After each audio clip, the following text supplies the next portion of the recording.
Ditët e fundit, me sulmin e Izraelit ndaj Iranit, një tjetër përplasje ushtarake shpërtheu në një botë që tash ishte e mbushur me frikë dhe pasiguri. Lufta Rusi-Ukrainë dhe më pas zinxhiri i konflikteve që vazhdojnë në Gaza e kanë thelluar krizën globale. Këto zhvillime e bëjnë gjithnjë e më të shpesht pyetjen: kur do të fillojë lufta e tretë botërore?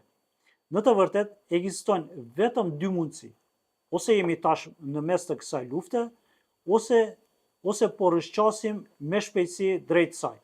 Fatkeqësisht, historia na tregon se tensione të tilla nuk përfundojnë pa një konflikt të madh. Pse atëherë Izraeli vendosi të godas Iranin pikërisht tani? Për ata që nuk ndjekin nga afër zhvillimet, kjo mund të duket si një sulm i papritur. Por në realitet, kjo ishte një luftë që kishte kohë që po paralajmërohej. Për ta kuptuar siç duhet situatën, duhet të kthehemi pas në kohë dhe të analizojmë lidhjet shkak-pasojë. Pas sulmeve të 11 shtatorit 2001, SBA-ja paraqiti një strategji të re të quajtur doktrina globale.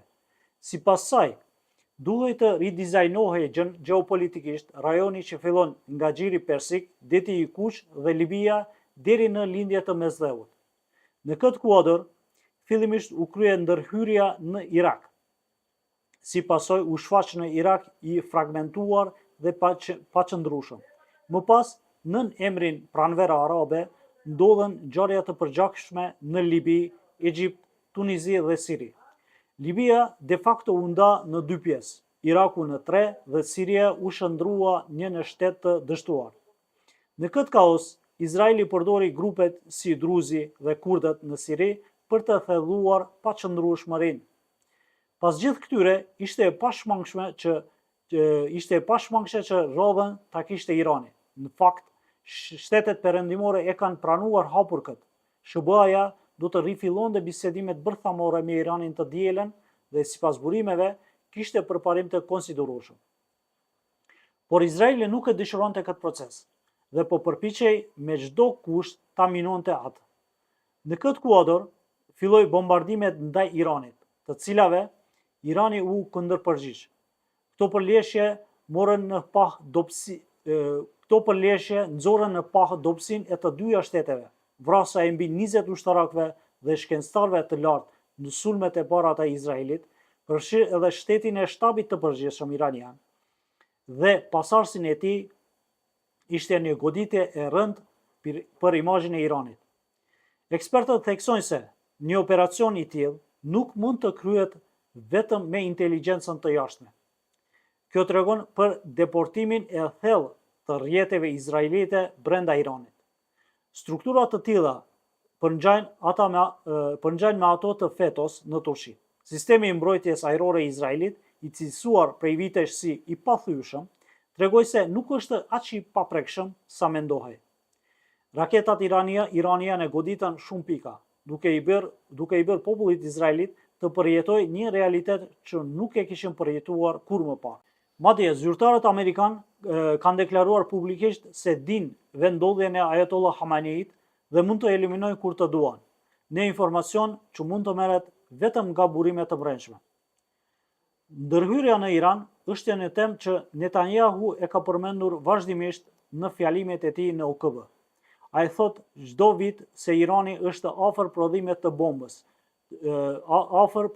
bombës bërthamore dhe kërkon ndërhyrje të menjëhershme. Sulmet ndaj Hamasit dhe Hezbollahut janë justifikuar përmes doktrinës së Oktapodit, ku këto organizata konsiderohen si krahët e Oktapodit, ndërsa Irani si koka e tij. Izraeli pretendon se po e bën këtë për të penguar Iranin të prodhojë bombë bërthamore, ndërsa Irani deklaron se synimi i tij është vetëm prodhimi i energjisë bërthamore, një e drejtë legjitime. Ironia qëndron këtu. Ndërsa Irani është antar i Agjencisë Ndërkombëtare për Energji Atomike dhe pranon inspektime, Izraeli nuk është dhe nuk pranon asnjë kontroll. Megjithatë, akuzon Iranin për ndërtimin e armëve bërthamore. Zyrtarët amerikanë si Mark Warner dhe Tulsi Gabbard e kanë pranuar se nuk ka asnjë provë nuk ka asnjë provë konkrete që Irani po ndërton armë bërthamore. Po ashtu, në arkiva gjenden deklarata të Netanyahut për Irakun para 30 vitesh që dolen të pavërteta. Ajo që dikur paraqitej si kërcënim bërthamor, tani është shndruar në përpjekje për të ndryshuar regjimin në Iran. Fillimisht SHBA tha se nuk kishte një plan të tillë, por më pas e përmendi hapur. Por rrëzimi i regjimit nuk garanton një të ardhme më të mirë për Iranin apo rajonin. Përkundrazi, boshllëku i pushtetit zakonisht sjell vetëm shkatrim, siç dëshmohet nga vendet e tjera në rajon. Qëllimi nuk është të sjellësh mirëqenie në Iran, por të krijosh paqëndrueshmëri strategjike në rajon.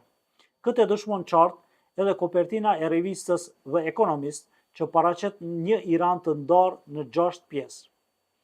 Kjo është pikërisht ajo drejt së cilës synohet, përmbysje, boshllëk, ndarje.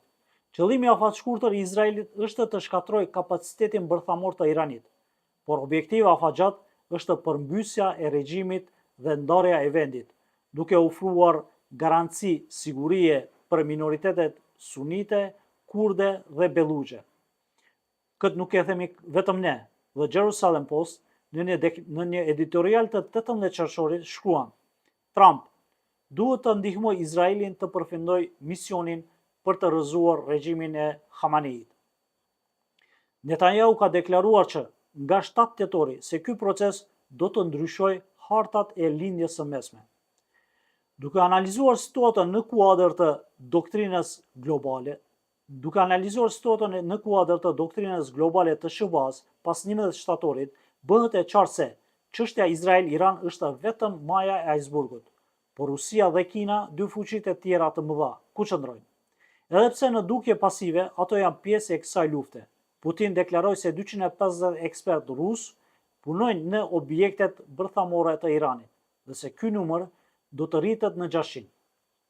Kina po ndihmon drejt për drejt në prodhimin edhe përdorimin e raketave, madje inxhinerët kinez janë të pranishëm në terren.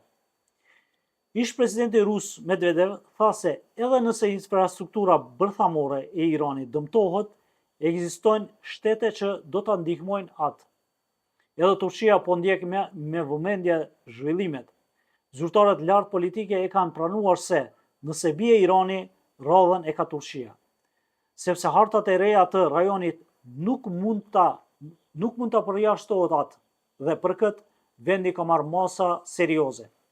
Si përfundim, lufta Izrael-Iran është pjesë e planit të madh për rindërtimin e kufive të lindjes së mesme, që filloi me pushimin e Irakut në vitin 2003. Ajo që po shohim sot është vetëm akti i parë. Akti i dytë do të zhvillohet brenda Iranit. Përmes protestave civile dhe ndërhyrjeve të armatosura përmes grupeve të si Pejak. Edhe pse zyrtarisht flitet për përmbys të regjimit dhe vendosje të demokracisë, qëllimi real është thellimi i kaosit dhe paqëndrueshmëria. Në Iran dhe në gjithë rajonin. Nuk ka nevojë të jesh profet për të parë këtë. Mjafton të shohësh çfarë ka ndodhur në 20 vitet e fundit. Por nëse populli iranian nxjerr mësime nga historia dhe zhvillimet përreth, ndoshta ky skenar mund të shmanget. Përndryshe, si gjithmonë, humbësit do të jenë civilët e pafajshëm, si në Irak, Siri e Gjetk. Mijëra të vrarë, qindra mijëra të pastreh, dhjetra mijëra fëmijë të mbetur pa prindër. Fatkeqësisht, ata që planifikojnë këto gjëra nuk e kanë as pak në mendje këtë tragjedi njerëzore, sepse qëllimi i tyre nuk është paqja, por një rend i ri ndërtuar mbi kaos. Faleminderit.